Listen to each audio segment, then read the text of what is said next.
car accident sent me back to high school, where I witnessed my brother leading a gang of rich kids bullying Leslie. My brother tossed Leslie's textbooks into the lake, grabbed him by the collar, and sneered arrogantly, "Come on, bark like a dog for us." Who could have guessed that this penniless teenager before me would one day become a business tycoon, bankrupt my family, and force me to be his caged canary? Subscribe now, the story begins. Given this second chance, I must stop my brother from courting disaster while desperately currying favor with the vengeful Leslie. I was reborn, waking up to see my brother bullying Leslie.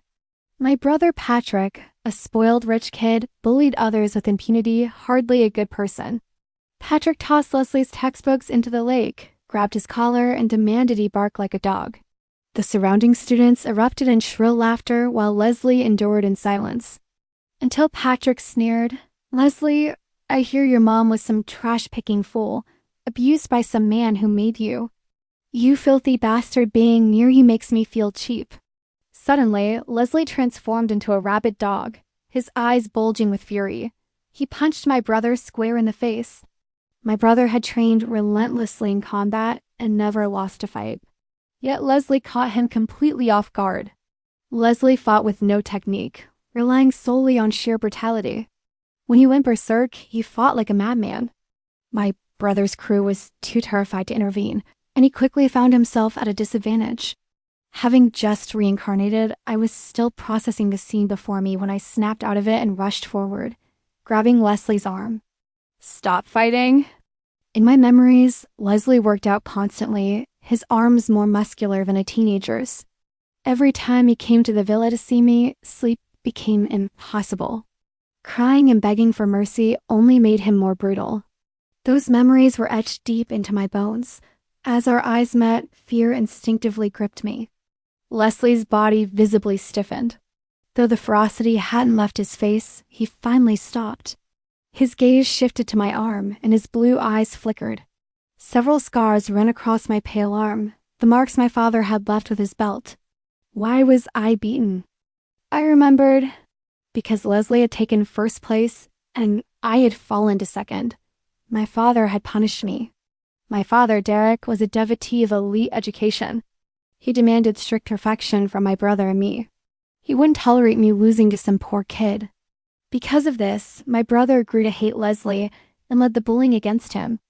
In my past life, though I tried to dissuade my brother, I harbored resentment and reluctance, ultimately letting it slide. So when Leslie later retaliated, I too was punished, becoming his plaything to vent his frustrations. I pulled down my sleeves to cover the marks. Leslie silently jumped in the water to retrieve the textbook. Meanwhile, a crowd fawned over Patrick. His nose bleeding profusely, Patrick seethed with rage, ready to strike again. I stepped between them, both heartbroken and furious. "Brother, stop now." "Stop? No way, next time I'll find a chance to really teach him a lesson." Patrick spat out a mouthful of blood and stumbled toward the infirmary, surrounded by his entourage. As I turned to follow them, I glanced back. Leslie was climbing out of the water, his face bruised, his textbooks ruined by the soaking. His fists clenched, veins bulging in his arms, water dripping from his clothes. Yep, a textbook example of a battle-scarred pretty boy. Forget accompanying some unlucky brother. The top priority now is to extinguish the tiny flame of hatred smoldering in Leslie. I quietly followed Leslie home, confirmed his address, then dashed to the pharmacy for wound medicine and Band-Aids. My hands trembled as I knocked on his door. An auntie opened it, smiled at me, and pulled me inside. "Come eat with us." Leslie's place was an old, run-down apartment, sparsely furnished but tidy. Leslie emerged from the bathroom at the sound, wearing only jeans, no shirt. The boy was tall and lean, his body covered in a layer of handsome muscle from years of labor, slender, yet not frail. "What are you doing here?"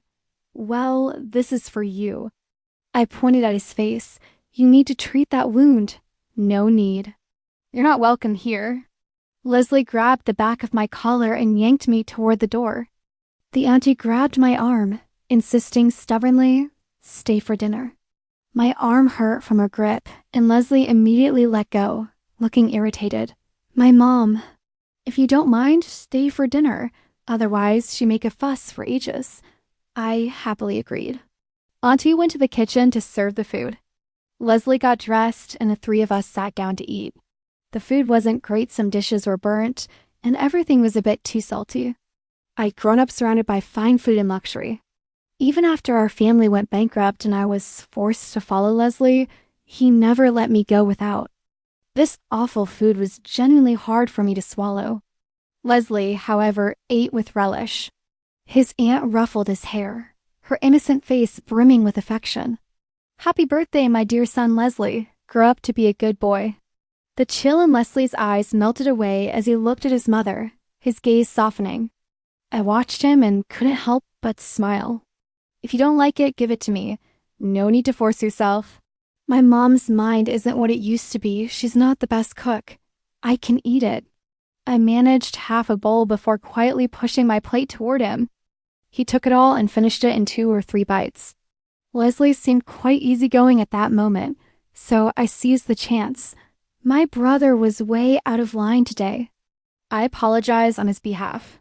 Leslie's face instantly turned cold. "He's him, you're you? It has nothing to do with you." So Leslie was someone who kept personal and family matters separate. He wouldn't take my brother's anger out on me, but then, what exactly did my brother do to make Leslie hate my family so much? It wasn't enough that Leslie lay dormant for years, bankrupting us. He also dragged my father and brother into lawsuits, leaving them deep in debt with nowhere to turn. And me? He forced himself on me. Every time I interacted with him, I could feel the seething hatred he harbored toward my family. The next morning, I rose early and slipped the new textbooks into Leslie's desk drawer. Turning around, I collided with a solid chest. The height difference meant I only reached his chest. Startled, I stumbled backward, but the boy caught me by the waist. "You got first place and still show up this early? That's crazy." I pushed him away nervously. "I'm off to study now. Next time, I won't lose to you." Leslie tugged my collar and glanced at the books. "Thanks. Yeah, no problem." I scrambled away, clumsy and hurried, touching my burning cheeks. Why was I blushing? He was just a wet behind the ears little brother now. I collapsed onto my desk. It wasn't embarrassment making me flush, I had a fever. Patrick's messing with Leslie again tricked his dumb mom into coming to school to collect trash. What does Leslie's dumb mom look like? "Let's go check it out." I ran outside. A crowd had gathered beside the convenience store. Patrick smashed a soda bottle at the woman's feet. "Trash collector, pick it up." The aunt crouched in terror, whimpering fearfully. When I arrived, a pungent urine smell hit me. "Patrick, you scared her to pee herself. What bad luck." Patrick tossed another soda bottle at her feet, glass shattering everywhere. "Bro, stop it." I rushed to the auntie's side. She was still leaking urine. A crowd had gathered to gawk. I took off my jacket, tied it around her waist, and pulled her hand. "Don't be afraid, Auntie. I'll take you." Thud, Leslie charged forward and kicked Patrick hard in the back. Patrick fell onto the broken glass. Leslie's kick was brutal. Patrick couldn't get up immediately. He wasn't a coward by nature. His earlier restraint was solely for his studies. Leslie, on the other hand, had a genuinely wild streak. I recalled once when I went to a cocktail party with him. Someone made a lewd remark to me, and he flew into a rage, breaking the man's ribs. Now Leslie's eyes were bloodshot, radiating the feral menace of a desperate man. He picked up a shard and advanced toward Patrick. Patrick was terrified. What are you doing? Why are you all just standing there? He's gone mad. Stop him." No one dared confront a man who'd lost all fear of death. Truthfully, I feared him too, but I had to stop him. I rushed forward, clutching his waist tightly, burying my face in his chest with closed eyes. "Leslie, don't." His muscles were taut, his breathing heavy. I cried, "Don't do anything foolish." "Take your mother home now?" I stroked his back, trying to calm his raging soul. Leslie finally dropped the glass, blood dripping from his palm. I watched his figure supporting Mom's back as they walked away until they vanished from sight. In my past life, today's events never happened. Brother ... Patrick pushed me aside, his eyes dark and menacing. He's done for. My heart skipped a beat. Though I'd stopped my brother from self-destruction both times, why did I have this ominous feeling that our fate hadn't changed, still sliding toward its predetermined conclusion? I knocked on Leslie's door. He was wearing rubber gloves, washing my coat, and he slept inside. I grabbed his wrist, yanking off the gloves. His hand was roughly bandaged, still oozing blood. Are you a masochist? Your hands are like this, and you're still washing clothes. The world spun and I collapsed into his arms, passing out. When I awoke, dusk had fallen. The hospital room lights were off. Leslie sat by the bed, his rough palm resting on my forehead. My fever-addled mind thought I'd slipped back to before my rebirth. Leslie hated my family, treating me like a plaything, keeping me captive to humiliate my father and brother. Yet whenever I fell ill, Leslie grew unusually tender, patiently feeding me medicine and meals like a male mother. Sick people are always spoiled. So I wrapped my arms around his neck and whined, "I feel awful. Hold me." After a long pause, his voice rasped, "Natasha, I'm Leslie." Then I snapped back to reality. Releasing him, I felt so awkward my toes curled. I'd mistaken young Leslie for Leslie the boss. Leslie turned on the light. Thinking about how I'd just used that impossibly soft voice to act all clingy with the boy I barely knew, I felt utterly mortified. Leslie's face was expressionless, but his ears were red enough to bleed. In my past life, no matter how fiercely we argued, he never showed much emotion. The only way to tell if he was pleased was by how red his ears turned. I covered my face. "What are you thinking? Stop imagining things." "Fine, I won't." After my fever broke, I rested at home for half the day before heading to school in the afternoon. As soon as I entered the classroom, my deskmate Rosalie started gossiping. "That Leslie you hate so much, he got caught stealing money." That one sentence contained two rumors. First, I didn't hate him, I wanted to win his favor. Second, Leslie wouldn't steal money. I remembered in my past life, there was an incident where Leslie stole money from a classmate. Back then, I went to the teacher's office to hand in assignments. His homeroom teacher slammed the desk. "Leslie, you've disappointed me. I know your family is poor, but stealing is unacceptable. Talent without integrity makes you a menace to society." A girl beside him, probably from his class, chimed in. "Exactly. If you needed money, you could have asked us. We would have donated to help. You really didn't need to steal." Leslie stood stiffly, his thin lips pressed together, wearing an expression of contempt and indifference. I despised him inwardly. What good was getting better grades than me if his character was worthless? Suddenly, Leslie spotted me and his expression changed drastically. He strode quickly toward me. It's not like that. I didn't steal." I didn't want to deal with him and turned to walk away. Leslie went wild, grabbing my arm with surprising strength. My arm was still injured. I struggled, shouting, "Whether you stole it or not is none of my business. Let go of me." The teacher came over to pull him away, but he only tightened his grip, refusing to let go. Leslie had fallen into a state of obsession. He stared at me fixedly, his eyes reddening. "Natasha ... What do I have to do? For you to believe me, I really didn't steal the money." I didn't understand. Why was Leslie so desperate for my belief? I barely even knew him. I was scared to tears, whimpering, I believe you. Please let go. You're hurting me ... Finally, he released his grip. In my previous life, Leslie received a formal warning as punishment. Recalling the near despair in his eyes back then, my heart twinged with pain. I rushed to find Leslie and bumped into my unlucky brother in the hallway. Patrick had his arm around a girl. It was the girl from Leslie's class in the office.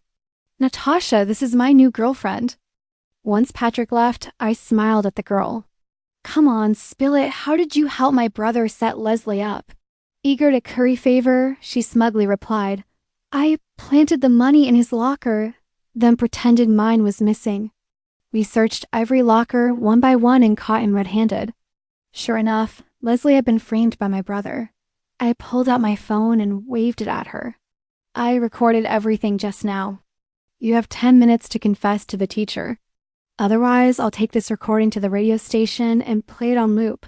Your brother made me do it. Why are you helping an outsider? I mimicked the expression of the adult Leslie from my past life and said coldly, You have 9 minutes and 40 seconds left. The girl looked panicked and ran toward the teacher's office. Actually, I hadn't recorded anything earlier. It was a bluff. By the second break, word had spread. The victim from Leslie's class had gone to the teacher, saying the money had been found. The cash in Leslie's locker was his own. The earlier accusations had been a misunderstanding. Patrick pulled me onto the rooftop. Natasha, are you out of your mind? If he hadn't stolen your top spot, would Dad have beaten you? I stood up for you, and you turned on me. I sighed. Dad hitting me is his problem. What does that have to do with Leslie? You were the one who framed him for stealing. Me handling it this way is me covering for you out of personal loyalty. Patrick, don't bully someone just because they're poor. You're picking on him now, but he'll get back at us later. Patrick sneered defiantly. With him? Bye now. Patrick's tormenting Leslie wasn't about getting revenge for me anymore. Violence is like an addiction. Once it starts, there's no stopping it. Give me your phone. Patrick snatched my phone, smashed it against the wall, and stomped on it twice. Next time I mess with him, don't get involved. In my past life, I left for overseas studies before finishing my senior year of high school. So I never knew how Patrick plotted against Leslie afterward. The rooftop wall curved, blocking the view. After Patrick left, Leslie emerged from the other end of the rooftop. I froze. Had he heard everything just now? Leslie rolled up my sleeves. The higher he rolled them, the denser the scars became. My skin was pale, making the wounds look even more gruesome. Besides your arms. Where else are you hurt? He only hit my arms. I dance, and my dad was afraid people would see. I looked into Leslie's eyes. His eyes were red, tears welling up. Dude, you're not going to cry, are you? Then Leslie pulled my head into his chest, holding me tight. Does your dad hit you often? I dodged his question, forcing a bright smile. I'm not the same person I used to be. If he hits me now, I'll fight back. I'll call the police or tell other family elders. He definitely won't dare then. When I was young, I dared not resist, afraid that if I did, my father would abandon me. But now my soul is 28 years old. I no longer fear patriarchal authority and know how to fight back. There's a third option. The teenager's tears fell onto my neck, shocking me to my core. Tell me what happened and I'll beat him up. Hitting people is against the law. Then let's break the law. I smiled, stroking his back, moved by the boy's fervor. Leslie picked up the shattered phone. I'll fix it for you. You can fix it this broken? Yeah. After school, Leslie and I walked home together. He pulled out his toolbox and fixed my phone. His parts were well stocked. He soldered the circuit board and even replaced the display screen. You're so skilled. It's not hard. I learned phone repair to make money. Besides school, Leslie worked to support his family. How much do I owe you, Master Technician? I won't charge you. Then let me invite you to see me dance. I'm competing in a dance contest next Saturday. Will you come? I will. The dance competition was held at the Opera House. To my surprise, I spotted Aiden in the front row of the audience. In my past life, we'd met during a dinner gathering between our families. This time, our first encounter happened earlier and the setting had changed. Memories from my previous life flooded back. At 18, Aiden adored me and followed me abroad for studies. He pursued me romantically for a year, and we naturally became a couple. But happiness was fleeting. In our third year together, he cheated. When I confronted him, he said, I just can't love only you. It's not that I don't love you anymore. You'll always be my wife. What are you fussing about? I ended it decisively, treating those 3 years of youth as wasted. Seeing 18-year-old Yaden again made me physically ill, my limbs turning cold. Leslie caught me, followed my gaze, asked no questions, and guided me backstage. He poured me a glass of ice water. Feeling better? I'm fine now. Go sit in the audience. I'm getting ready to go on. I changed into my dance costume and walked onto the stage. Leslie sat in the back row, hidden in the shadows, but I spotted him instantly. I flashed him a smile, feeling inexplicably reassured. Dance, I thought. I want to win. The music began and I forgot all the entanglements of past and present lives. I immersed myself in the world of dance, letting my beauty bloom. As the dance concluded, thunderous applause erupted. The opera house chandelier illuminated the stage. I looked toward Leslie, our gazes meeting across the distance, my eyes misting over. Leslie froze, furrowing his brow at me. The audience assumed I was moved to tears by the dance's story, lost in the performance. But in truth, my tears were tears of joy. This dance was for Leslie. I wanted him to see just how beautiful I was in my youth. In my past life, he never once witnessed it. What a terrible loss. Still exhilarated from the dance, I heard the obsession buried deep within my heart. Leslie, how could you not love me? I refuse to be your canary. I refuse to be a doll you use to satisfy your physical needs. I will be your moonlight, revered and adored, yet untouchable. I will be the enchantress who captivates you, consuming every desire until you cannot live without me. Never again without me. After rebirth, my desire to stop Patrick from self-destructing was genuine. My wish to protect Leslie was genuine. But I am a ghost. I made a vow to the gods to dispel this unresolved longing within me. What this soul beneath the maiden's body truly craves is to possess everything from my past lover. I won first place. As the sponsor's representative, Aiden took the stage to present my award. You must be Natasha. Your father recently approached mine for investment. Our families will have more dealings now. Auden pulled out his phone, determined. Would you mind giving me your number? Scumbag, back off. Not convenient. I don't want to know you. I spotted Leslie approaching the stage edge. Like a madwoman, I leaped straight off. Leslie's eyes widened in alarm as he caught me securely. I wrapped my arms around his neck. Hey boy, did you like my dance? Hey boy, did you like my dance? His heart pounded like a drum, ears crimson enough to bleed. He stared at me without blinking. Yes. My dance outfit was a backless top sheer fabric that hugged my curves. Leslie pulled off his black hoodie and slipped it over me, zipping it up so high it nearly choked me. He glanced at Aden on stage, tilting his head with a fierce, wild look like a little wolf pup. On the way back, my mood stayed electrified. Natasha, let me treat you to dinner to celebrate your award. Sure. What do you feel like eating? Korean BBQ. Bring Auntie along. The three of us sat at the grill restaurant. Leslie busied himself cooking meat, feeding both me and his mom.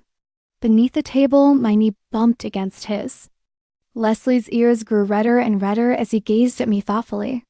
I wrapped a huge bite of meat and lettuce, stuffing my mouth like a little hamster, looking like an innocent, clueless young girl. Ani ate very delicately. Judging by her eyes and brows, she must have been a beauty in her youth. No wonder she gave birth to such a handsome son like Leslie. Auntie, do you remember who I am? Auntie smiled shyly, replying earnestly, You're Leslie's wife. Ahem, married on the spot? Leslie adores you, Auntie said, slipping a ring onto my finger. My Leslie is a stubborn boy. Once he loves someone, his heart never wavers. You two should live happily together. I stared at the oversized plastic ring on my ring finger. Was this? A child's toy? Mom, she's not my wife. She's my classmate, Natasha.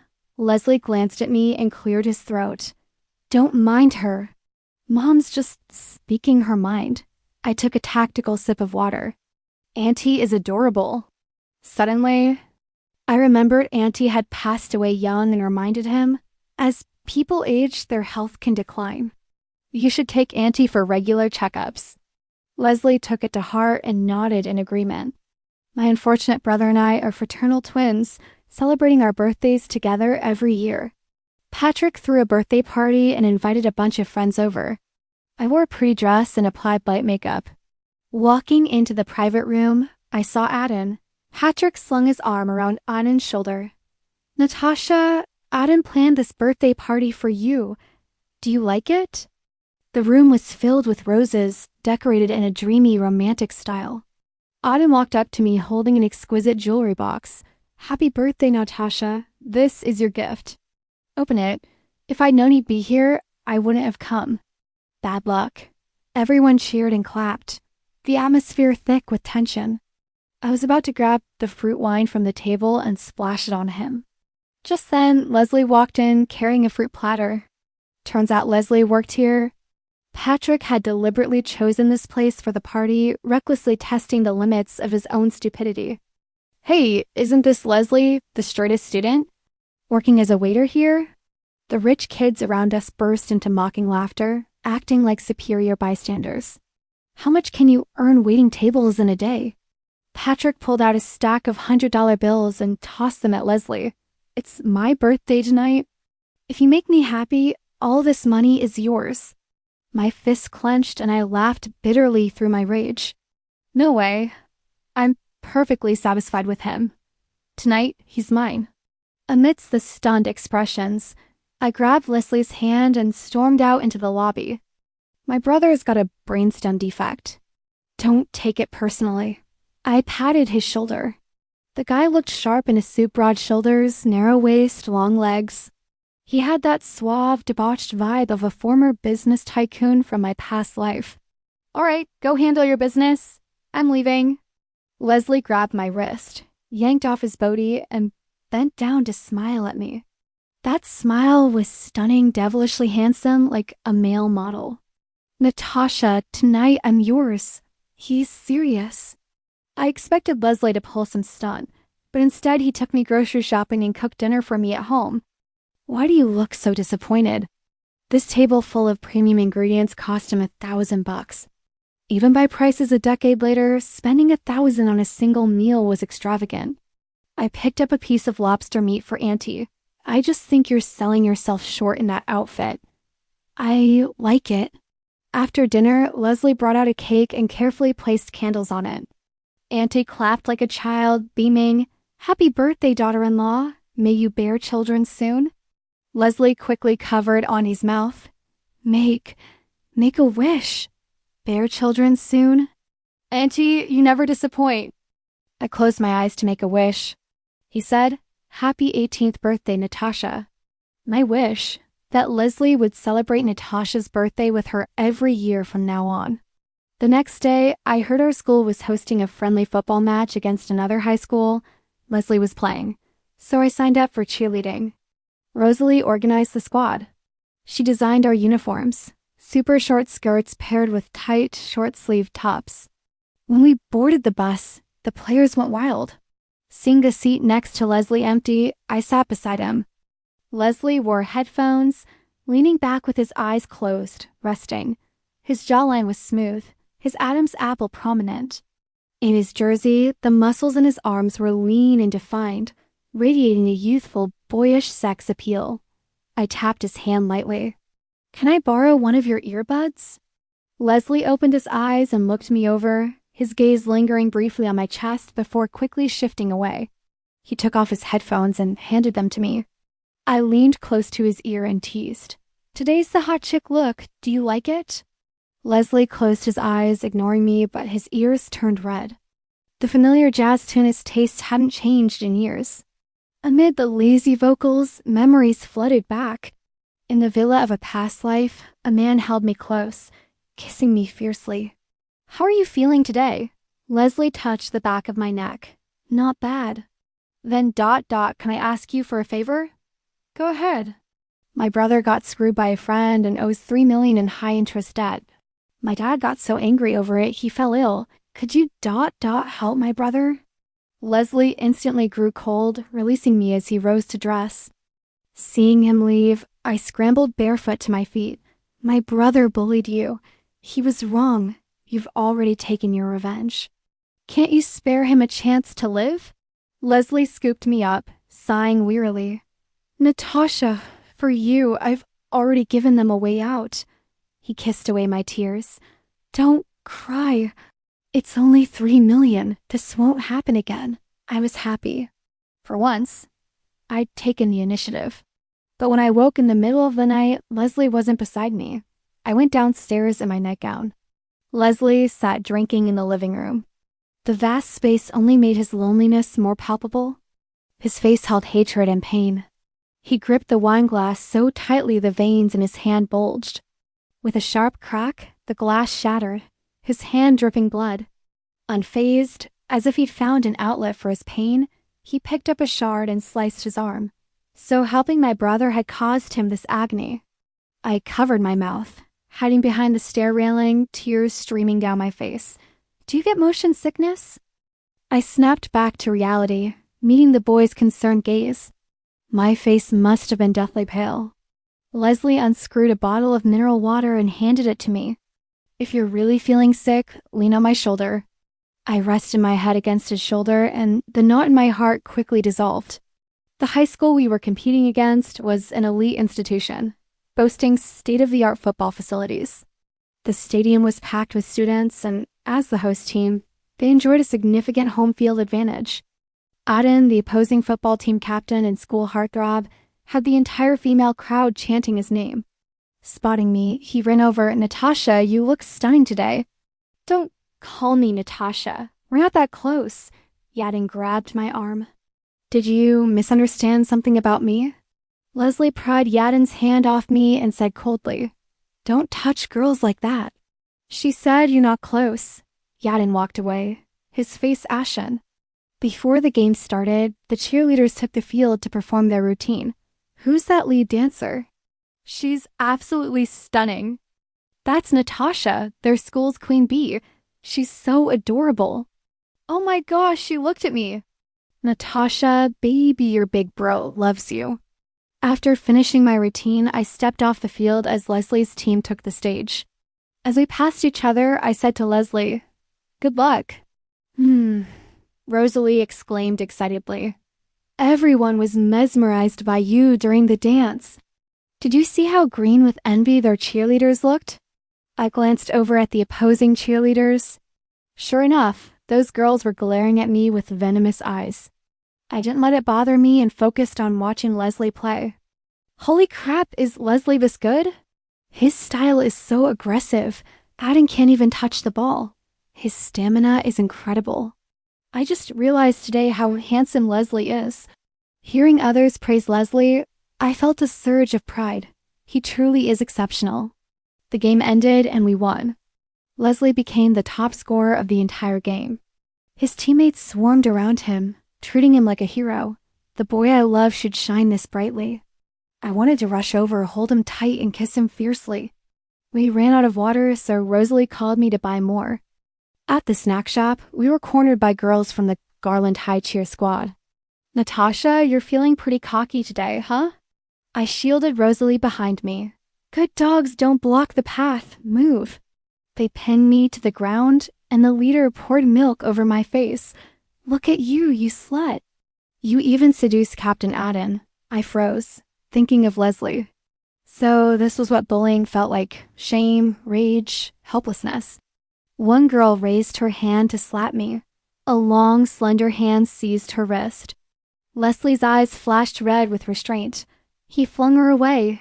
Get lost. The girls scattered in fear. My chest was soaked through with milk, revealing more than I wanted. Leslie pulled off his jersey and slipped it over me. Can you stand?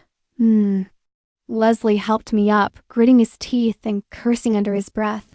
I mimicked him, cursing back. Leslie froze, then finally smiled. He went to buy water and towels, gently wiping my face and hair. Rosalie stood there dumbstruck, her face frozen in shock the whole time. Back in the classroom, Rosalie fired off 3 questions in rapid succession. But you hate Leslie, right? When did you two get so close? The way he looks at you, is it what I think it is? I zeroed in on the key point. What about the way he looks at me? Hot cheese. I was confused. It's all stringy. I curved my lips upward, though the way I looked at him wasn't exactly innocent either. Back home, I met Auden and his parents. In my past life, today was the day we first met. During dinner, when I mentioned attending a dance academy in Europe, Auden immediately revealed his own study abroad plans. In my past life, I already experienced studying abroad, no need to go again. This time, I'd be attending college with Leslie. After the Chins left, I started sweet-talking Derek. Dad, most people in China don't recognize foreign universities. Leaving home for that isn't as prestigious as applying to a state university. Derek, ever the prideful one, pondered for a moment. If you can actually get in, then go. After all, a state university isn't so bad. However, a rumor began circulating at school. The football captain from the neighboring high school was pursuing me, insisting on studying abroad in Europe with me. I couldn't be bothered with Auden. Let him study abroad on his own. My attention was entirely focused on Leslie. During the summer before senior year, Leslie launched his first business venture. Using money he'd saved from part-time jobs over the years, he started an electronics factory. He hired 7 or 8 workers to fulfill outsourcing contracts for refurbished phones. Back then, smartphones weren't yet ubiquitous, and affordable refurbished devices had a strong market. Every era has its opportunities. Leslie had a keen business sense and later rode the internet boom wave, becoming a business tycoon within a few years. Leslie landed a major contract promising a 200,000 yuan profit upon completion. He worked alongside his crew to meet the deadline. Long after his workers clocked out, he remained at the factory, his eyes bloodshot from exhaustion. Leslie, take breaks. Don't ruin your health. Natasha, I'm just so poor. I need to make money. Lots and lots of money. You can earn money gradually. He looked at me, his eyes deep and inscrutable. No, I can't afford to slow down. My heart ached for him. He must have endured so much hardship along the way. I raised my hand and gently stroked the back of his neck. Leslie, one day you'll achieve great success. You'll get everything you desire. So please don't push yourself too hard, okay? Okay. Though Leslie agreed, he continued working late into the night, burning the midnight oil. Finally, Leslie completed the order on schedule. On the day of delivery, Leslie called me. Natasha, yes. I'll have money. I'll become someone worthy of you. Leslie's voice was unexpectedly tearful yet unusually resolute. Natasha, please wait for me a little longer. Just a little longer, okay? For some reason, I suddenly recalled the scene from my previous life, my final day at school. After finishing my business, I walked toward the exit. It was raining at the time. Suddenly, Leslie ran out, soaked by the rain. Are you leaving? I tightened my backpack straps, dreading another outburst from him. Then, ... will you come back? Perhaps because I was about to leave my homeland, I felt a touch of melancholy and softened my tone toward him. I stepped closer and held the umbrella over us. Under its shelter, I looked up at him. Raindrops trickled down his chin. His expression was distant, yet his eyes held such sorrow. Of course, I'll come back. Years. How many years will it be before you return? 3 years, 5 years, who knows? Just then, Patrick called out, Natasha, why are you wasting your breath on this lunatic? Let's go! I flashed Leslie a smile and pressed the umbrella into his hands. Leslie, best of luck in college. Goodbye. The memory abruptly ended. A sudden thought struck me. Perhaps, in my past life, Leslie had once liked me. That's why, when he was falsely accused of stealing money, he clung so desperately to my trust. That's why he looked so heartbroken when I left to study abroad. And back then, influenced by my brother, I truly hated him. Recalling the recent school rumor about me studying abroad with Aden, did that exist in my past life too? So, from his perspective, I was leaving to study with the person I loved? Leslie, so you worked so hard to earn money, besides wanting to give Auntie a better life, was it also because of me? Because my family is wealthy, you felt inferior? That you had to earn a lot of money to be worthy of me? Silence hung heavy on the line. I pressed. Leslie, answer me. Yes, ... I smiled through blurred tears. Silly boy, I'm not going abroad with Yaden. I'm not going at all. This time, let's go to the state university together. With that, I hung up quickly, my heart pounding like a drum, cheeks burning hot. Whatever. This counts as my confession. I went downstairs to get a glass of ice water and calm down. My dad was on the phone with someone. I heard some kid named Leslie took your order. I'd like to ask you to cancel it. Haha. Sure. That project you mentioned last time, we can talk about it again. After Dad hung up, my brother smugly said, Dad, you really know how to get things done. This time Dad got you even. Learn from it, only savages settle things with fists. I clenched my fist, utterly shocked my father would help my brother bully a high schooler. I crept upstairs and called Leslie, but the line was dead. When I rushed to the factory, Leslie was gone. As if that weren't enough, just then, Auntie had an accident. She'd fallen and suffered a massive intracranial hemorrhage, urgently needing 100,000 yuan for surgery. So, in my past life, my dad and brother sabotaged Leslie's deal, leaving him without money for the surgery and causing Auntie's death. No wonder Leslie hated my family so much. No wonder. When I asked him for 3 million to help my brother repay the loan shark, he was in such agony.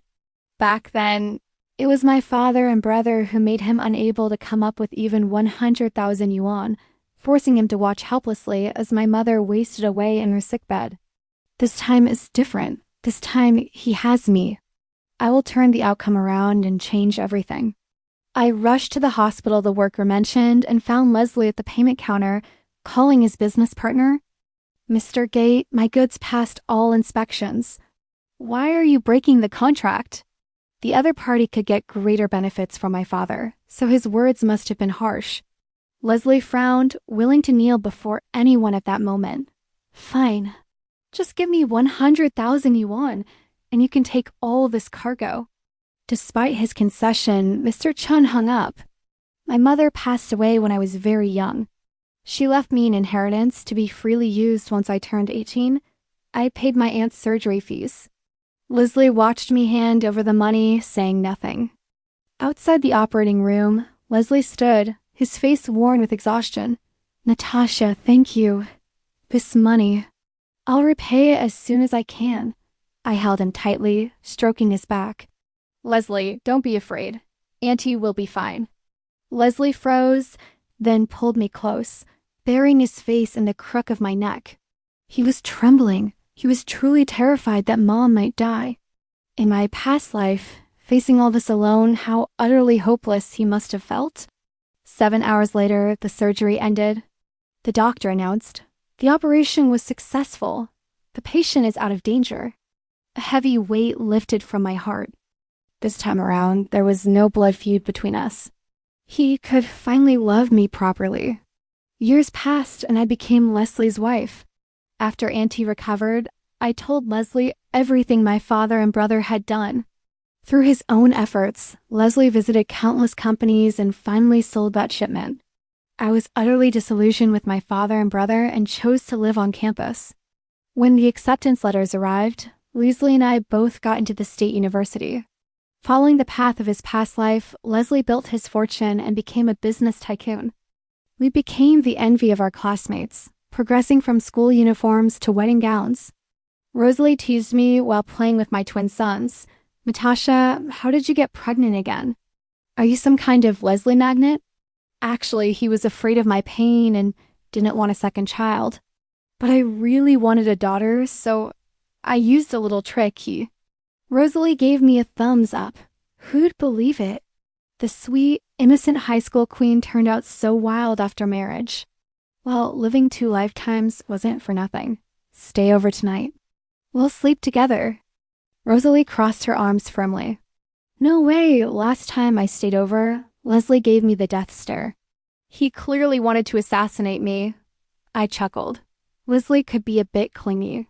After my bestie left, my mother-in-law rode home on her bike. All these years she'd insisted on working as a cleaner. Worried for her, I hired someone to accompany her on shifts. My 3-year-old twin sons loved chasing after Grandma on her bike. She played happily with the children. When I offered to help, she immediately stopped me, pointing at my belly. There is a baby inside. The daughter-in-law should rest. My mother-in-law's mental capacity was akin to a 6 or 7-year-old child, allowing her to play effortlessly with the kids. Sitting in the armchair, watching them play joyfully, I felt a contentment that time flows gently here. The doorbell rang. My father and brother had arrived. Recently, my father's company had suffered from poor management, leading to a cash flow crisis. They were here to demand money. I gave them part of the inheritance my mother had left me, but it was a drop in the bucket, nowhere enough to cover such a massive deficit. Seeing them arrive, I immediately had the nanny bring my mother-in-law and the children inside. Derek protested. I came to see my grandchildren. You make them take the kids away the moment I arrive? What's that about? If you'd only come to see the children, you'd be welcome, but I've already given you money. If you're here for more, you won't get a penny. Patrick snorted coldly. Leslie's loaded. What's wrong with helping the company out? He doesn't owe you anything.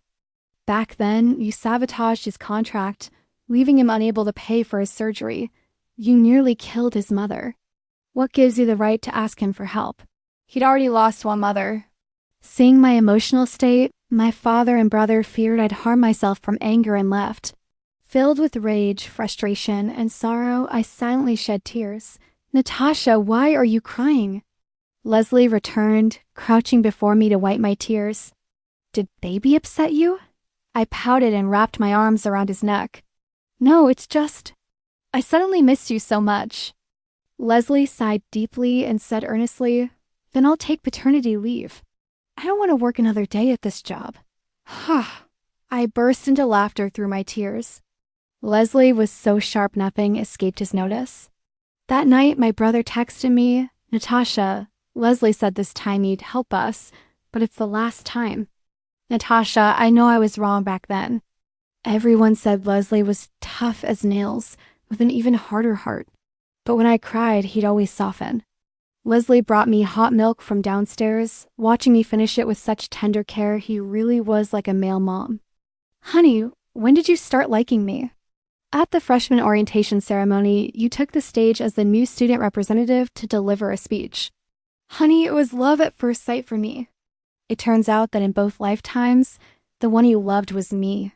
Only me. Thank you for watching.